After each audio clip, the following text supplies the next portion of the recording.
melasma, irritabilidade, como já falei, ansiedade, depressão, gastrite, esofagite. Então você está com melasma, fadigada, cansada, memória recente ruim, gastrite, azia, refluxo, automaticamente você está tendo aumento de prolactina ao ponto de sair leite da mama. Seu intestino está alterando no período pré-menstrual. Na hora que você está para menstruar, o intestino altera. Você não está tendo formigamento e dormência nas extremidades, não? Às vezes eu fico com as mãos bem geladas. Aqui mesmo está fazendo muito frio. Aí, às vezes, quando não está fazendo frio, às vezes acontece das minhas mãos ficar gelada, os pés, né? E é muita, sei lá... Abdômen distendido, inchado. No período pré-menstrual, isso não piora também, não? Sim, também. Fica com inchaço. Tem um bruxismo, tem um problema na ATM, DTM, né? Porque tem um desgaste. Eu acho que por conta do bruxismo, né? Eu fiz tantos movimentos que acabou desgastando isso aqui. Aí o osso fica batendo osso com osso. Aí tem um zumbido nos ouvidos. Muito zumbido. Aqui tá muito frio aqui. E eu tenho que dormir com o ar ligado, porque eu não consigo dormir. Mas do mesmo jeito que você tá tendo zumbido no ouvido, você tá ficando cansada durante o dia e não desliga totalmente à noite. Exatamente. Isso está acontecendo devido às adrenais, porque a parte cortical das adrenais produz aldosterona, deficiência de aldosterona dá zumbido no ouvido. Outra coisa, você tem varizes? Tenho varizes, já fiz cirurgia de tromboflebite. Fiz cirurgia já há algum tempo. Então, se você tem varizes, você tem deficiência de cálcio? Tenho Não, sim. Você tem que cuidar do cálcio pro local correto, senão você não tinha varizes. Você já fez cirurgia de varizes, como é que você tem deficiência de cálcio? Você tem dificuldade do cálcio pro local correto. Uhum. É impressionante como uma coisa vai levando a outra, que vai levando a outra. Aí eu acredito que tem a memória recente ruim, o cabelo tá ficando mais ralo. Você vê essa olheira que você tá tendo aqui, ó, chega a estar escuro. Exatamente. Eu deixei até não coloquei nenhuma maquiagem pra você dar uma olhada. A melasma aqui também na testa, olheira, pelos no rosto aqui mesmo, muito pelo. É muita coisa, né? Esse pelo no rosto está relacionado ao fato de automaticamente você ter insulina elevada. Insulina é um hormônio que o pâncreas libera mediante chegada da glicose. Só que quando você aumenta a insulina, você diminui esse HBG. Quando você diminui esse HBG, você aumenta a fração livre de andrógenos. Por isso que dá esse aumento de pelo. Quando a gente pensa hoje, vamos pensar assim na parte de onde tudo começou. A primeira coisa que eu quero que você entenda é o seguinte: esqueça essa história de valor de referência de exame. Porque valor de referência de exame não é um dado de saúde, é um dado estatístico, é um dado epidemiológico. Você já reparou que às vezes você faz exame no laboratório e tem um valor de referência, você faz em outro laboratório e tem outro valor de referência? Exatamente. Porque se o exame laboratorial fosse um dado de saúde, ele tinha que ser uma coisa padronizada. E a gente sabe que não é. Porque é um dado estatístico. Cada laboratório vai pegar aqueles dados, fazer uma média e criar um valor de referência. Só que você tem um problema imenso. Pessoas saudáveis tendem a fazer exame? Não. Então você tem uma média baseada em pessoas doentes. Outra coisa, você já fez ultrassom da tireoide da mama e não deu nódulo benigno, não? Não, eu fiz faz muito tempo. Eu tinha uns 20, acho que 20 e poucos anos. Mas não deu nada. Você não tem um exame, não? Porque às vezes quando dá BIRADS 2, que é 100% benigno, eles costumam falar que não tem nada. Não, eu não tenho, porque na época eu morava em São Paulo, né? Aí eu fiz lá e não, como não deu nada, acabei jogando fora o exame. E mesmo com todas essas queixas, falaram que você não tinha nada? Falaram que eu não tinha nada. Aí, inclusive, eu fui em um médico lá em Petrolina, que fica perto da minha cidade. E para fazer uma FIV, né? Que eu e minha esposa, a gente tá pensando em fazer isso. Não, esquece FIV. Você não está engravidando porque você tem progesterona baixa. Por isso que você está com alteração do ciclo menstrual. Você vai gastar uma fortuna com FIV e se der certo você vai ter aborto de primeiro trimestre. Esquece isso. Aí ele falou, eu mostrei os exames para ele falou que tava só a minha tireoide que estava elevada e falou para mim fazer uma dieta, diminuir o peso, né? E falou que não tinha endometriose não, fez um exame da transvaginal, fez esses exames, ele falou que não tinha. Ultrassom transvaginal, sabe quanto um ultrassonografista ganha por exame? De 20 a 30 reais. Você acha que ele ganha por quantidade ou por acerto? A primeira coisa que a gente tem que entender é o seguinte: quando eu pego o seu exame, de cara, a gente vê que a gente tem que entender os exames sobre os quartis. Por exemplo, fé é vida, fé é vitalidade, fé é da energia. Mesmo que esteja no valor de referência e estiver no primeiro e no segundo quartil, eu já vou ter sintomas. Eu quero no quarto. Insulina é o mal do século. Diabetes, hipertensão, obesidade, está lá de 5 a 25. Eu não quero no terceiro e no quarto quartil, eu quero no primeiro. Então, de cara, quando eu abro o seu exame, a tireoglobulina, o que significa tireoglobulina? É o tamanho da tireoide, ela está elevada. Ela está lá no limite superior. Isso acontece porque a tireoide, ela tem o que a gente chama de sistema NIS, que são cotransportadores de iodo para dentro da tireoide. Então, à medida que o ser humano vai tendo deficiência de iodo, a tireoide vai aumentando de tamanho para ter novas fábricas para captar o iodo. Só que qual que é a secretária da tireoide que estimula a abertura dessas portas para o iodo entrar? A prolactina. Olha, o leite na mama. Então, automaticamente, se você está tendo deficiência de iodo ao ponto da tireoide estar aumentando de tamanho, ao ponto da prolactina estar elevada, ao ponto de você estar desenvolvendo produção de leite sem estar grávida ou pós-gestação, você acha que você tem iodo suficiente para a tireoide produzir hormônio? Impossível, né? Aí entra outro problema. Quando a gente pega a fisiologia do estômago, a gente tem que entender que o estômago, a gente tem portas que abrem e fecham. Então você tem o esfíncter esofágico e o esfíncter pilórico. Quais são as diferenças entre essas duas portas? A maneira como elas se abrem. A porta de chegada do alimento, ela tem uma ação neurológica. Só de você deglutir, você manda uma informação do sistema nervoso central, a porta abre e o alimento entra. Só que o esfíncter pilórico só abre quando o alimento que você come mistura com suco gástrico e consegue manter o pH do estômago menor do que 1,8. Para você produzir ácido clorídrico, você precisa de iodo. Olha, minha tireoide está aumentando de tamanho. Então, o que vem acontecendo a nível estomacal? Hipocloridria, deficiência na produção de ácido clorídrico. Aí, quando você come, você não tem ácido clorídrico suficiente para manter o pH menor do que 1,8.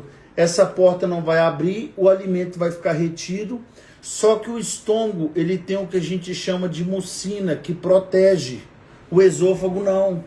Aí você vai gerando esses sintomas de azia, esses sintomas de refluxo. Tem gente até operando de hérnia de hiato, que é a coisa mais idiota que existe. Hérnia de hiato é metaplasia. Quando você anda muito descalço, o pé engrossa. Quando você anda muito calçado, o pé afina. Se você vai queimando demais, automaticamente você vai reduzindo o lume por aumento na produção de queratina. Então, se eu ajusto a produção de ácido clorídrico, automaticamente eu tiro já outro sintoma que você me relatou. E isso afeta muito a sua saúde, porque diminui a absorção de tirosina. Tirosina vira serotonina. Você está sentindo ansiedade? Muita. Eu não consigo mais dormir. Eu tô tomando esses remédios agora, só consigo dormir com esses remédios. Aí eu parei, né? Eu parei por conta própria. O médico falou que era para eu tomar 6 meses. Eu parei porque eu tava ficando, sei lá, só com a memória sem lembrar das coisas. Ainda tô, né? A minha memória não... Tá péssimo. Tá péssima. Eu fico com medo de estar com Alzheimer precoce. Não. Aí vem a deficiência de B1, neuralgia, dor pelo corpo. Você tem tido? O corpo todo dói as articulações, perna, o joelho meu esquerdo mesmo, dói muito, muito, muito, muito. Mas você não tá com a pressão um pouco mais baixa, não? A pressão, isso, eu ia te falar isso agora, a pressão ontem estava em 8. Por isso você tá tendo dores nas juntas. Você tá tirando o líquido essencial para regularizar as molaridades dentro do vaso. Eu medi ontem por acaso, né? Meu esposo disse, mede minha pressão aqui que eu acho que tô com minha pressão alta. Aí fui medir a dele, né? Aí quando medi, vou medir a minha também, por curiosidade. Aí quando medi, tava em 8. Aí eu falei, meu Deus do céu, vou morrer. Se eu estivesse no hospital, ele já ia me internar nesse jeito. Aí eu tava sentindo... Pode falar, perdão. E com o zumbi. Olha para ver, na hora da queda da pressão, vem o zumbido, vem a insônia. Isso aí é adrenal. E eu vou te explicar por quê. Aí vem deficiência de B5, queda capilar, deficiência de B6, deficiência de B9.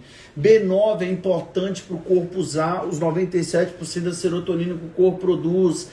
Vem a deficiência de B12, memória recente ruim, coenzima Q10. Coenzima Q10 é um transportador de elétron intracelular que melhora a atividade a nível mitocondrial.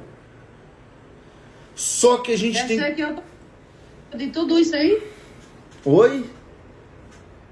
Eu estou deficiente de tudo isso aí? Meu Deus do céu. E eu bato o olho no seu exame, automaticamente eu já conseguiria ver tudo o que você tem. Porque você vê que seu colesterol tá ficando alto? Tá alto. O médico passou, inclusive passou um remédio, tá ali lacrado, eu não tomei. Joga fora. Comprei, tá ali, não tomei.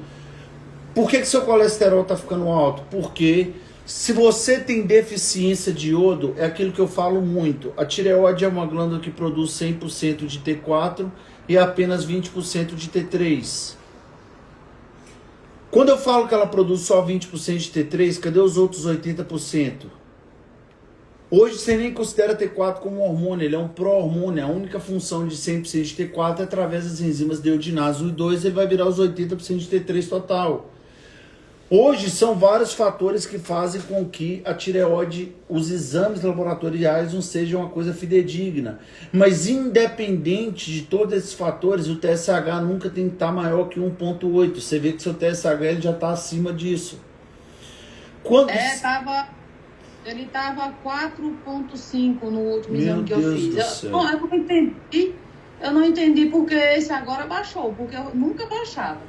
Aí eu fiquei pensando, será que foi esses remédios da ansiedade, da depressão que eu tô tomando? Não sei. Mas nunca baixava, porque todos que eu fazia era 4,5. Só que a gente tem que entender que os hormônios da tireoide é um maestro do nosso corpo. Quando você vai numa orquestra sinfônica, se você tem um problema ali no maestro, tudo não fica desregulado. Isso acontece no nosso corpo. Principalmente quando a gente fala de T3. Você pode perguntar a qualquer amiga sua, de cada 10 amigas que você perguntar, eu aposto que 9 não vai dar a temperatura basal de 36,6. Para mim é o mal do século, parasitose e T3 baixo. Só que o porquê? O T3 determina a velocidade com que a mitocôndria produz ATP. Então, à medida que você vai tendo T3 baixo, você vai ficando cansada, fadigada, memória recente ruim, concentração ruim, vontade de não fazer nada. É como se todo o seu corpo tivesse passando pelo mecanismo de desaceleração, que potencializa os sintomas de ansiedade. Só que quando você tem queda de T3, eu até explico muito isso,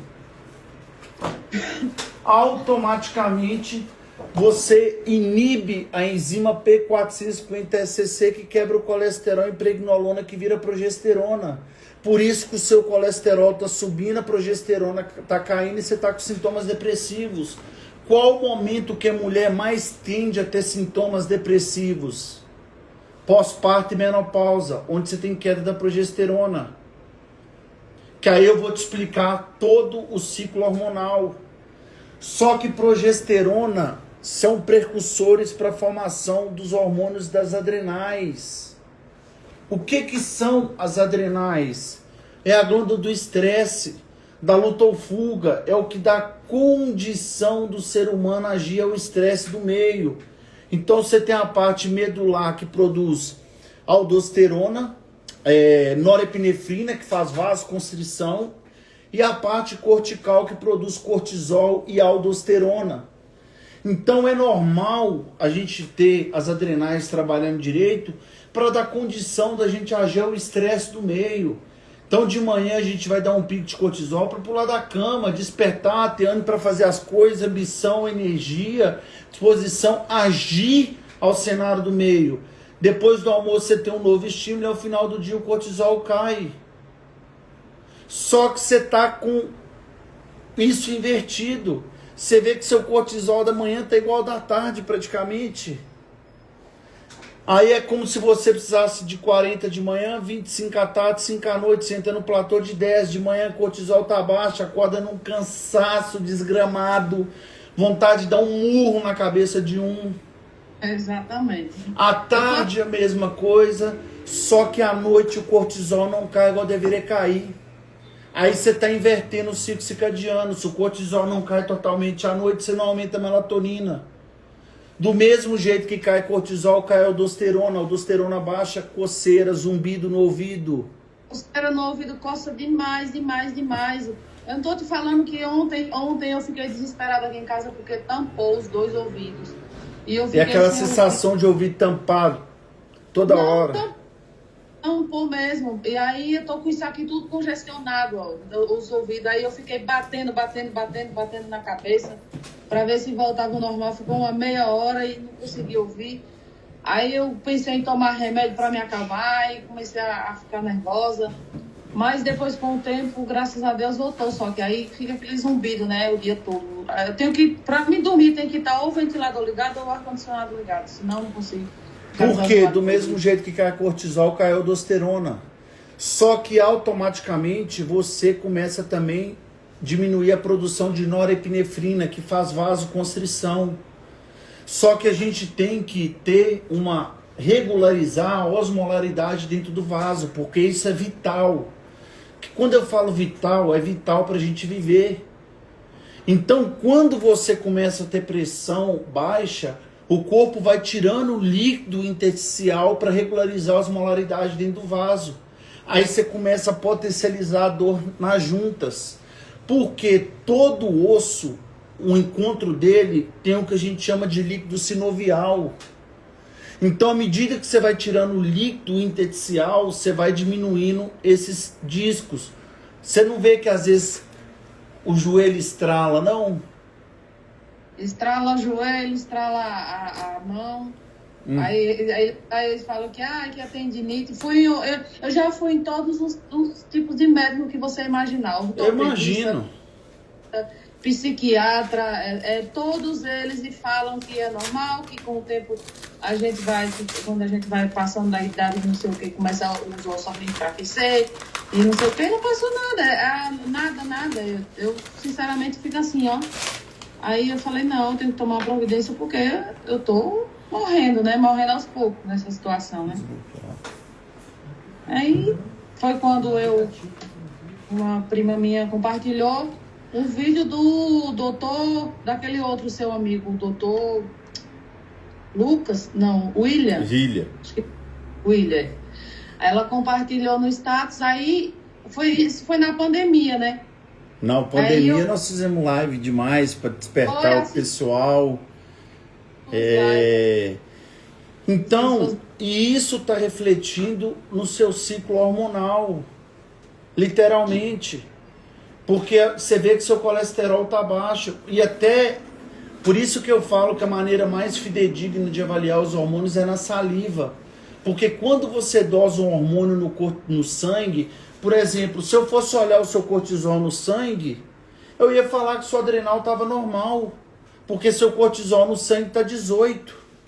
Vamos supor que eu tenho uma molécula de cortisol aqui, eu tenho duas globulinas carregando. Quantos de fato cortisol eu tenho? 1. No sangue me dá como 3. Então eu pego o seu cortisol no sangue, está 18. Na hora que eu jogo para a saliva, está 8. Na hora que eu pego o seu estradiol salivar, ele está elevado. Porque a gente tem que entender que sol não causa melasma. Sol pigmenta a pele. Cabe ao médico identificar o porquê que eu estou proliferando mais melanócitos naquele determinado local. E se eu pego o sol e tem mais melanócitos naquele determinado local, é claro que eu vou ter melasma. Eu posso ter um problema na adrenal que estou estimulando demais ela produzir cortisol e isso demanda ACTH. A ACTH entra via de MSH que estimula a proliferação de melanócitos.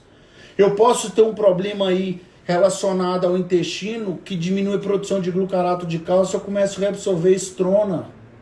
Eu posso automaticamente ter um problema relacionado a excesso de tecido adiposo, eu posso ter um problema relacionado à tireoide que está fazendo você ter predominância estrogênica e progesterona baixa.